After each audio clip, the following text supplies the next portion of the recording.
Assalamu alaikum. My name is Hassan Sardar. I am your coach for A levels accounting.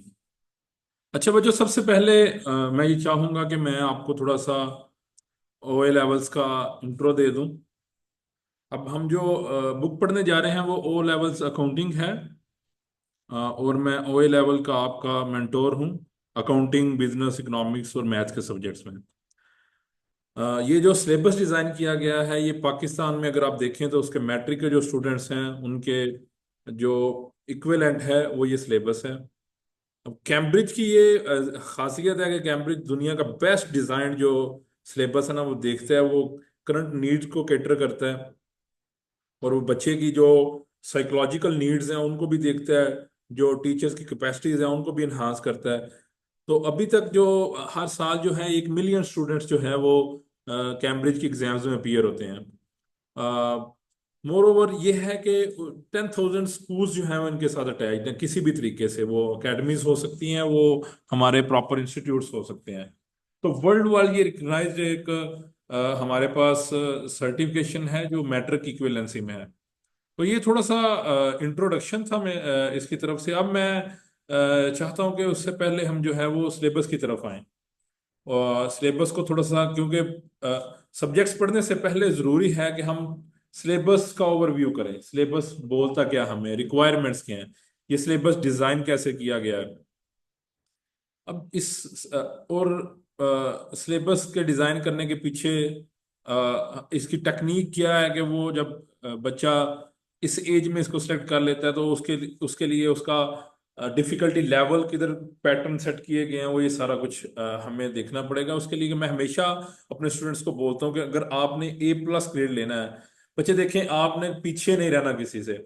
तो अगर आपने A+ grades लेने हैं तो आपको चाहिए कि आप पहले सिलेबस को देखें। जैसे मैं बोलता हूँ कि अगर ये देखें, अगर आपके पास ये बॉक्स है, ठीक है, ये आपका बॉक्स जो है आपके लिए एक बेंचमार्क है। तो अगर आप इस बॉक्स से बाहर पढ़ रहे हैं तो ये आप इतनी ज्यादा एनर्जी वेस्ट कर रहे हैं। और अगर इस बॉक्स के अंदर रह रहे हैं, ये थोड़ा रह रहे हैं, तो आप ये सारे पोर्शन को छोड़ रहे हैं। और this is gonna be a great disaster for your studies. और अगर ये हैबिचुअल हुआ तो ये आपके लिए बहुत ज्यादा नुकसान दे होगा। अगर if you want to pursue higher studies down the line, तो आई वुड सजेस्ट कि आप जो है वो सिलेबस को पहले देखें, फिर उसके अकॉर्डिंगली आप बुक्स को देखें, उसका कंटेंट देखें। तो आप ये नहीं कह सकेंगे कभी कि ये मुझे पता नहीं था किधर से आया है, ये पता नहीं उन्होंने एग्जाम किधर से बना दिया। असल में ये होता है कि हम शॉर्टकट्स में चलते हैं। शॉर्टकट्स में क्या होता है, पूरा सिलेबस कवर नहीं होता, टॉपिक्स की मुख्तलिफ डायमेंशंस को हम टच नहीं कर पाते। तो वेन एवर ये थोड़े लैप्सेस बनते हैं तो उसके बाद ही ये बच्चों का बनता है कि वो पता नहीं क्या हो गया था क्या नहीं। क्योंकि जब एग्जामिनर थोड़ी सी डायमेंशन को चेंज करता है तो उस वक्त बच्चा जो है ये जैसे देखे ना, ये उंगली है, तो अगर आपने ये उंगली पढ़नी है तो आप ये सामने सामने से ये पढ़ेंगे, आपको इधर ये 3 लाइंस नजर आ रही हैं। पीछे जाएंगे तो आपको ये वाली डिफरेंट 3 लाइंस, अगर वो पूछ तो 3 लाइंस ही रहा होगा लेकिन वो आगे पीछे, और ये वो सारे ये छोटी छोटी टेक्निक्स होती हैं जो एग्जामिनर जो है बच्चे के एप्टीट्यूड को चेक करने के लिए थोड़ा सा उसको मॉडिफाई करता है। तो मेरी ये सजेशन है कि आप सिलेबस को बड़े अच्छे तरीके से पहले सिलेबस पढ़ें, फिर आप कंटेंट पढ़ेंगे, फिर आप पढ़ते हुए पता चलेगा यार ये मैंने पढ़ना था। और जो कुछ एक्स्ट्रा चीजें होंगी उसको आप निकालते जाओगे कि यार ये later on I will study them in my higher studies, I don't need them right now. ठीक है, उसके लिए हम ऐसे करते हैं, कंटेंट का थोड़ा सा ओवरव्यू ले लेते हैं। अगली आने वाली क्लासेस में आपको मैं टॉपिक वाइज जो है वो सारे लेक्चर्स आपको रिकॉर्डेड मिलेंगे। ठीक है, उसके लिए मैं सारा लेक्चर्स का जो कॉन्सेप्चुअल फ्रेमवर्क है मैं सारा आपके सामने रखूंगा। और अगर आप कमेंट्स में कुछ बोलेंगे, कोई आपके पास कोई क्वेश्चन होगा जो सॉल्व नहीं हो रहा होगा, वो क्यूरीज होंगी, आप जो है मेरे जो नंबर है उस पर भी कांटेक्ट करके पूछ सकेंगे। उसके अलावा आप कमेंट बॉक्सेस में बोलेंगे, उसके अलावा भी आपको जो सोल्यूशन मिलेगा उसके लिए ऑनलाइन क्लासेस भी अवेलेबल होंगी। मैं वैसे भी उसके ऊपर आऊंगा, ऑनलाइन बोलेंगे तो उस तरह समझा के मैं वो भेज दूंगा आपको। अगर आप वैसे टेक्स्ट फॉर्म में बोलेंगे तो मैं किसी पेज के ऊपर सॉल्व करके आपको जो है वो उसका सोल्यूशन दे दूंगा। You don't need to worry about your accounting now. All the students of accountancy do not need to worry, sir Hasan is there. ठीक है, उसके लिए अब क्या करना है कि जब आप कोई भी सिलेबस शुरू करते हैं या कोई दुनिया का कोई भी काम करते हैं, तो उसके ऊपर आपको उसके फंडामेंटल्स पे आना पड़ता है। ठीक है। आप देखते हैं कि यार अगर एक ये बिल्डिंग खड़ी है और ये बिल्डिंग के इतने ज्यादा फ्लोर्स हैं, ठीक है जी, ये इतने ज्यादा फ्लोर्स हैं जी, फर्ज करें इसको बुर्ज खलीफा आप बना रहे हैं जी, ठीक है जी।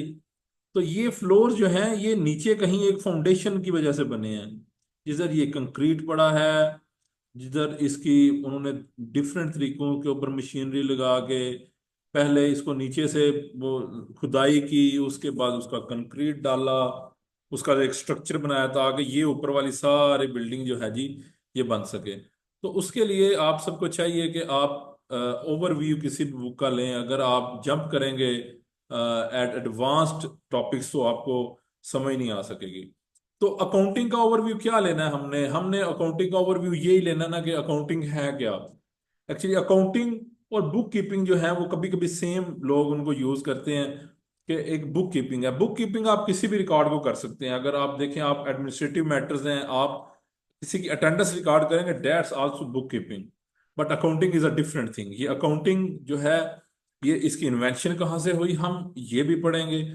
अब अकाउंटिंग का डिफरेंट रोल्स क्या है, ठीक है। अगर एक अकाउंटिंग एक नॉलेज जो है वो एग्जिस्टेंस में आ गया और बुक कीपिंग से वो जब डिफ्रेंशिएट भी हो गया, तो जाहिर है उसके कोई ना कोई ऐसे फायदे होंगे या कोई उसके ऐसे यूजेज होंगे जो डिफरेंट होंगे बाकी बाकी नॉलेज से, या उसको प्रैक्टिकली जब अप्लाई कर रहे होंगे तो उसके कोई ना कोई फायदे फायदे जरूर आने हैं।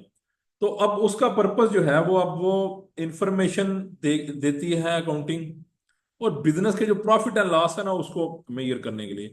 ये बड़ा उसने वेग सा दिया हुआ है, बड़ा पुराना सा दिया हुआ है। तो वैसे आप मेन फोकस यही करेंगे इंफॉर्मेशन और उसकी इंटरप्रिटेशन जो है ना, ये उसके ऊपर हम जो है वो ज्यादा इसको देखेंगे कि अकाउंटिंग जो है वो ना कि सिर्फ बिजनेस प्रॉफिट और लॉस देता है, उसके अलावा इसके बहुत सारी जो है ना यूजेज है।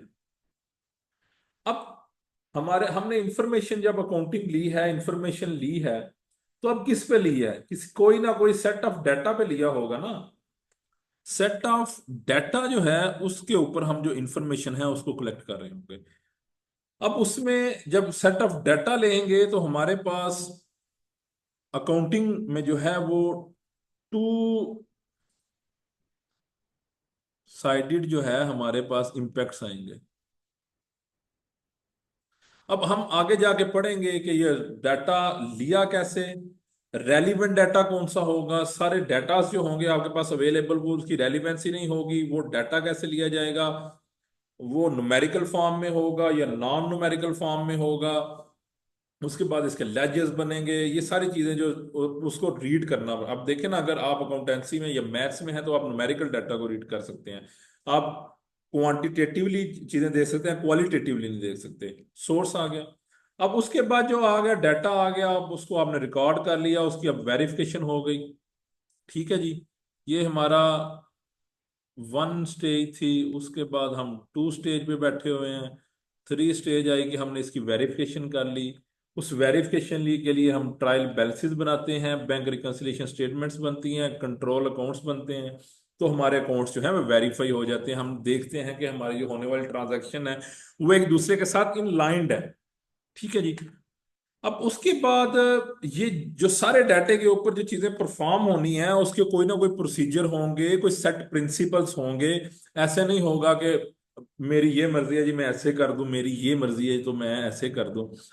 उसके लिए कुछ जैसे एक्सपेंसेस होंगे उनकी कोई नेचर डिफरेंट होगी। ठीक है। ऐसे रिसीट्स की कोई नेचर डिफरेंट होगी। कोई एसेट हैं, आपके असासा जात हैं, तो उसके ट्रीटमेंट कैसे होना है। जैसे एक डेप्रिसिएशन का ट्रीटमेंट है, अगर एसेट आपने बेचा है तो उसकी क्या ट्रीटमेंट है। अब अक्रूवल और प्री पेमेंट्स हैं, जैसे आप किसी को काम बाद में करवाते हैं, पैसे पहले दे देते हैं, तो ये प्री पेमेंट्स हैं, इनकी ट्रीटमेंट कैसे। ऐसे बहुत सारे मामला हैं, उनकी एक ट्रीटमेंट का तरीकाकार जो है अकाउंटिंग में अब डिफाइंड हो गया। अब वो तकरीबन रूल्स की अहमियत रखते हैं वो सारी चीजें। उसके बाद आपके पास इन्वेंट्री पड़ी है, उनको सारी ये सारी जो स्टेजेस हैं, स्टेज फोर पे जो चीजें बैठी हुई हैं, ये सारी अकाउंटिंग प्रोसीजर कैसे अप्लाई करेंगे, ये जो डाटा है इसको आपने रिकॉर्ड किस तरह करना है, उसकी वेरिफिकेशन के लिए सारे मामला साथ साथ चल रहे होंगे।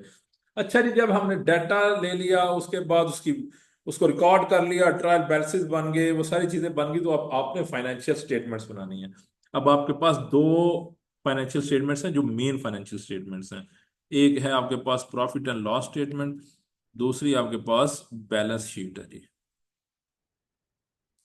अभी हम जो सिलेबस पढ़ रहे हैं उसमें आप स्टेटमेंट ऑफ कंप्रिहेंसिव इनकम बोला जाता है, और बैलेंस शीट को स्टेटमेंट ऑफ फाइनेंशियल पोजीशन बोला जाता है, स्टेटमेंट ऑफ फाइनेंशियल पोजीशन। तो राइटिंग मेरी खराब है बच्चों, इसमें नेक्स्ट टाइम में थोड़ा सा इसको ठीक कर लेंगे।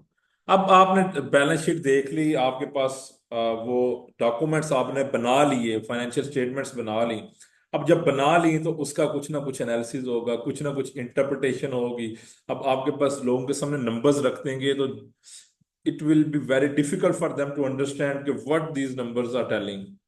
तो उसके एनालिसिस और इंटरप्रिटेशन के लिए हमारे पास डिफरेंट टेक्निक्स होंगी। अभी तक जो हम ओ लेवल्स में पढ़ने जा रहे हैं वो अभी अकाउंटिंग रेशियोज पढ़ेंगे सिर्फ, ठीक है।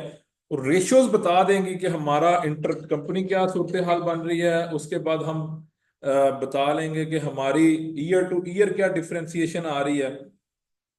तो सिर्फ ये चीजें जो हैं हमारे पास आ रही होंगी, अभी ओ लेवल्स में हम पढ़ेंगे। अच्छा बच्चों, जब मैं आपको पढ़ा रहा हूँ तो ये जो लास्ट टॉपिक है हमारा, we will be studying on the first day of lecture. ये मेरी तरतीब है, मैं समझता हूँ कि ये जो प्रिंसिपल्स हैं ये बजाय इसके कि आप बाद में पढ़ें, हम जो है इनको शुरू में पढ़ेंगे, ठीक है जी। उसके बाद सिर्फ मैं आपको ये बताना चाह रहा हूँ कि हमारा असेसमेंट का क्राइटेरिया क्या होगा। असेसमेंट के क्राइटेरिया में हमारे पास 30% में हमारा पेपर 1 है और पेपर 2 है। उसमें 30% जो है वो एमसीक्यूज आएंगे, 70% रिटन पेपर आएगा, ठीक है। तो इट मीन्स के you have to prepare for both MCQs and written, ठीक है जी। तो आपको इन दोनों के लिए तैयारी करनी पड़ेगी। So later on, this is my platform's name, it is called शख्सी, ठीक है। दिस इज फ्रॉम इंडिविजुअलिटी, और उसको उर्दू में बच्चों आप ये पढ़ेंगे, उर्दू में आसानी है। इसका है इनफरादी, इसका मतलब है कि हर एक स्टूडेंट इंपॉर्टेंट है, हर एक इनफरादी मतलब इंडिविजुअल नीड्स को कैटर करूंगा मैं। और आई एम होपफुल कि ये जो मेरा इनिशिएटिव है, ये down the line it will be a great initiative for you and me. So please support and share and tell me what you are not understanding. Maybe मैं एक दिन अच्छा समझाऊं, एक दिन बुरा समझा पाऊं। तो आपके जो फर्दर क्वेश्चंस होंगे, that will be a great learning for me. जितने ज्यादा एक्सीलेंट टफ बच्चे आएंगे उतना ज्यादा चैलेंजिंग होगा और उतना मेरे लिए अच्छा होगा जी। This was from Hasan Sardar, and goodbye, अल्लाह हाफिज। Be the great child of your parents, always respect them, always respect them. Thank you जी, अल्लाह हाफिज।